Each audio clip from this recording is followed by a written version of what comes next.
Assalamualaikum warahmatullahi wabarakatuh.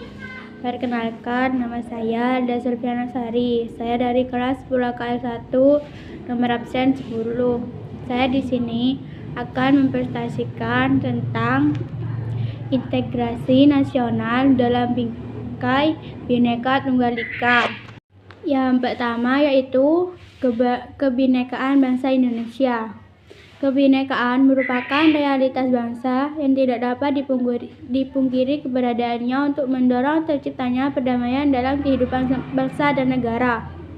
Bhinneka Tunggal Ika merupakan alat pemersatu bangsa. Untuk itu kita harus benar-benar memahami maknanya.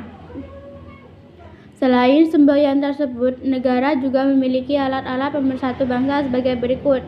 Yang pertama, dasar negara Pancasila. Yang kedua, bendera merah putih sebagai bendera kebangsaan. Yang ketiga, bahasa Indonesia sebagai bahasa nasional dan bahasa persatuan. Yang keempat, lambang negara burung Garuda. Yang kelima, lagu kebangsaan Indonesia Raya. Yang keenam, lagu-lagu perjuangan.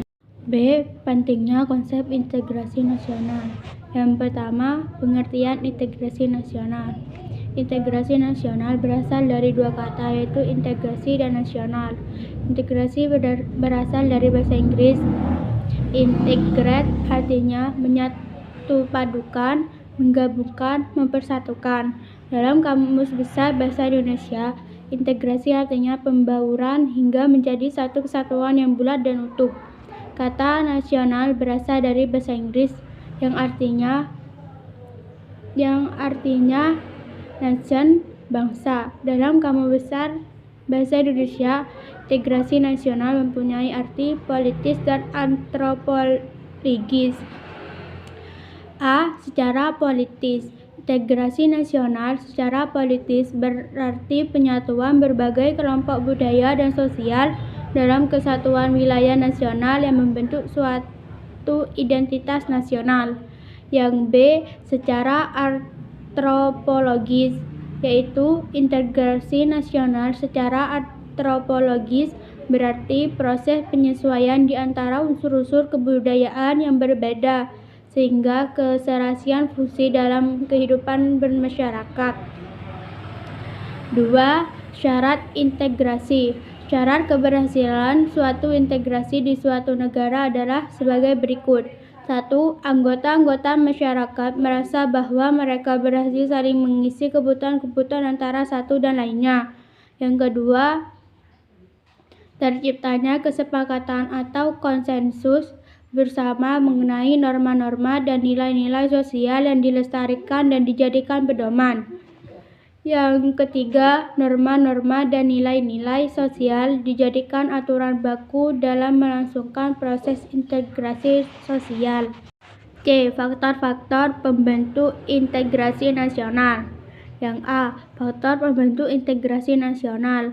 1. Adanya rasa senasib dan seperjuangan yang diakibatkan oleh faktor sejarah. 2. Adanya ideologi nasional yang tercermin dalam simbol negara, yaitu Garuda Pancasila dan semboyan Bhinneka Tunggal Ika. 3. Adanya tekad serta keinginan untuk bersatu di kalangan bangsa Indonesia seperti yang dinyatakan dalam Sumpah Pemuda. Yang keempat, adanya ancaman dari luar yang menyebabkan munculnya semangat nasionalisme di kalangan bangsa Indonesia. Yang kelima, penggunaan bahasa Indonesia. Yang keenam, adanya semangat persatuan dan kesatuan dalam bangsa, bahasa, dan tanah air Indonesia. Yang ketujuh, adanya kepribadian dan pandangan hidup kebangsaan yang sama, yaitu Pancasila. 8. Adanya jiwa dan semangat gotong royong, solidaritas, dan toleransi keagamaan yang kuat. 9. Adanya rasa senasib sepenanggungan akibat penderitaan penjajahan. Yang ke-10. Adanya rasa cinta tanah air dan mencintai produk dalam negeri. B. Faktor penghambat integrasi nasional. 1. Kurangnya penghargaan terhadap kemajemukan yang bersifat heterogen.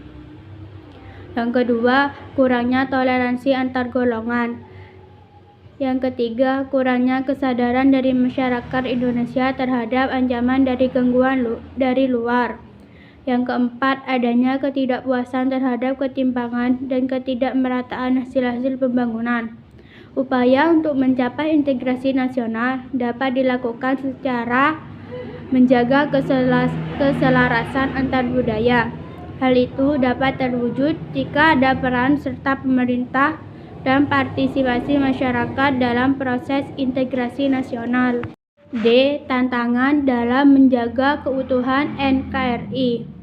Tantangan di lingkungan internal Indonesia adalah mengawal NKRI agar tetap utuh dan bersatu. Di sisi lain, ancaman terhadap kedaulatan masih berpotensi, terutama yang berbentuk konflik perbatasan, pelanggaran wilayah, gangguan keamanan maritim dan dirgantara.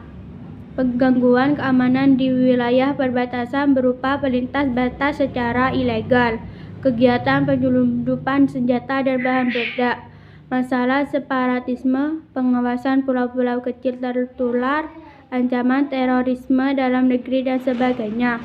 Berdasarkan tantangan tersebut di atas, maka visi terwujudnya pertahanan negara yang tangguh dengan misi menjaga kedaulatan dan keutuhan wilayah NKRI serta keselamatan bangsa harus terwujud. Pada dasarnya, perumusan kebijakan umum pertahanan negara dilaksanakan Menteri Pertahanan Negara, sedangkan proses penetapannya dilakukan di tingkat Dewan Keamanan Nasional selaku penasehat Presiden Republik Indonesia. Kesimpulan, sikap-sikap yang harus dihindari agar toleransi tetap ada dan terjaga sehingga kehidupan beragama di masyarakat aman dan damai adalah fanatisme yang berlebihan, ekstremisme, dan eksklusivisme. Setiap warga negara wajib ikut serta dalam membela negara dari segala macam ancaman, gangguan, tantangan, dan hambatan baik datang dari luar maupun dari dalam. Ancaman adalah usaha yang bersifat mengubah atau merombak kebijaksanaan yang dilakukan secara konsepsional melalui tindak kriminal dan politis. Tantangan dan hal atau usaha yang bertujuan untuk mengunggah kemampuan, hambatan, dan usaha yang berasal dari diri sendiri yang bersifat atau bertujuan untuk melemahkan atau menghalangi secara tidak konsepsional. Gangguan adalah hal atau usaha yang berasal dari luar yang bersifat atau bertujuan melemahkan atau menghalangi secara tidak konsepsional atau tidak teraraf. Sekian dari saya. Bila ada kesalahan mohon dimaafkan. Wassalamualaikum warahmatullahi wabarakatuh.